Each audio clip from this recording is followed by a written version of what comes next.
Hello and welcome to this episode of the CNED Development Dialogues. Today I have with me Grace Mutung'u. Grace is a research fellow at the Center for Intellectual Property and Information Technology Law, Strathmore University. She researches on digital rights, digital identity, AI policy, and financial inclusion. Thank you so much, Grace, for joining us today. Thank you for having me. My first question to you: do you believe that the internet today is a public good? That's a bit hard to answer. I think everybody aspires for the internet to be a public good, but in reality, the internet is not available to everyone in the same way, especially in places like where I live in Kenya. In the large cities and major towns, there is choice. Consumers have a lot of choice on internet, but the farther you move away from these major towns, the harder it is to get good internet and to get choice. And if anything, the COVID-19 pandemic has shown us that there are a lot of discrepancies in how people access the internet, what kind of content they have access to, and how they can even use the internet. So it's an aspiration. We are not yet there. I get that, Grace. Now, of course, the whole idea of the World Wide Web way back in the 1990s was for it to be free of charge and to be shared openly. Now, things have changed drastically in the last 30 years. So, what are the ways you think that the governments or corporations are controlling the digital infrastructure? Um, so at the time of the World Wide Web, when that is even the term we are using, um, it was more of an academic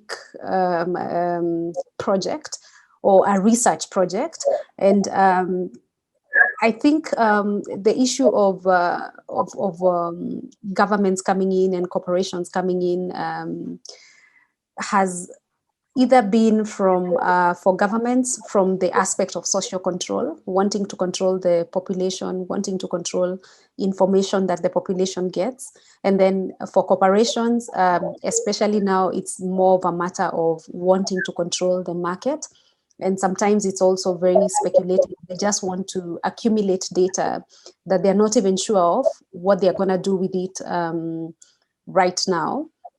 But as much as there are those aspects of control, I think we must also look at it from the aspect of opportunities that it has opened up for people, because it started not from a commercial perspective, but from a research perspective. So we still have a bit of what we had in the 90s. There's a lot of access to, or at least there's an opportunity to access information we would ordinarily not have access to. And so there are good aspects, but then there's this other aspect of, some governments even going as far as actually switching off the internet. Yeah. Yes, this brings me uh, closer to a question that we have been debating a lot in India. I mean, the political landscape itself is getting very, very influenced by technology. So, I mean, I was interested in understanding from you, how has technology influenced the political landscape in Kenya? A lot, I'd say, a lot. So while it is not everybody who has access to the internet, um, the people who have access to the internet really shape the discussions, really shape political discourse, really shape governance, really shape what issues get picked up by the political or policy makers. So if you look at the last few elections that we've had in Kenya, you can see the influence of technology. A lot of campaigns even have moved from, the traditional spaces like radio and TV to more targeted campaigning that happens through digital technologies, whether it's through, sending personalized messages to people through their phones, or for the internet when it's micro-targeting and trying to manipulate voters, their emotions, so that they can vote a certain way. We also had automated calls where you'd pick up your phone and it would be it's an automated call. It's a robot, but it has the voice, or is the recorded voice of a leader you really admire, and so that manipulates you to vote in a certain way. There's a really interesting book called Digital Democracy, Analog Politics, that shows how, as much as we are having all these new ways of doing things, we are still using the old methods of politics. So you find that for this reason, the internet has been used to polarize people, because they are still applying the analog methods of politics, like mobilization along identity lines, so ethnic mobilization, or dividing people along age, along the region you come from, and so on and so forth. And so it's a very interesting dynamic on how this is taking place. Please, you've been sort of, from the very beginning, trying to say that everybody does not have equal access to the internet. Mm-hmm. That brings me to my next question. That, of course, for countries like India and countries like Kenya, digital divide is a huge issue. So, what are your suggestions towards addressing I think we need to start from the other way around, in as far as addressing the digital divide. For example, we already know that up to now, we have been using commercial methods to try and get internet to the people. And this is only working where the commercial people can see a commercial case, where the private companies can see a commercial case. So we need to start thinking outside that box, look at non-commercial means of getting internet to the people. And there, the role of government is really huge.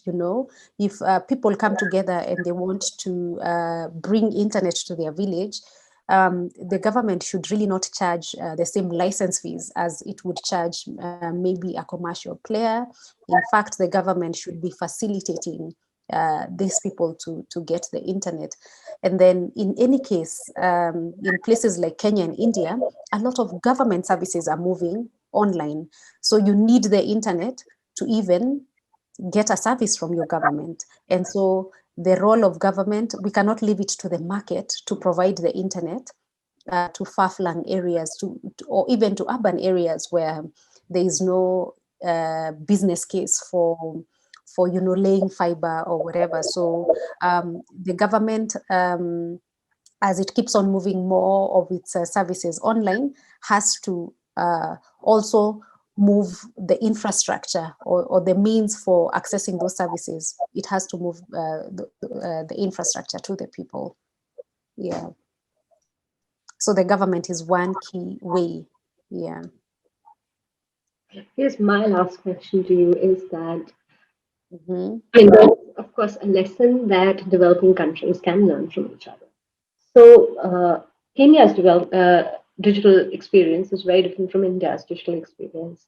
So, what can the two countries learn from each other, and is there any scope for collaboration to, for a better world? Where do you see that kind of learning from each other coming in? I'd say that there are also some similarities between the two countries. For example, we have development states where the government has a huge role to play in a lot of the life of the people. And so, for example, Kenya is now implementing a digital ID project that's very similar to Aadhaar.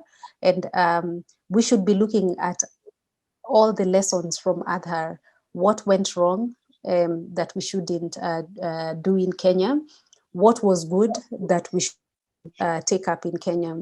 And of course, there's a lot that has, that, in fact, in the when there was litigation about the Kenyan digital ID, experts from India were called because the social and political conditions are much more similar.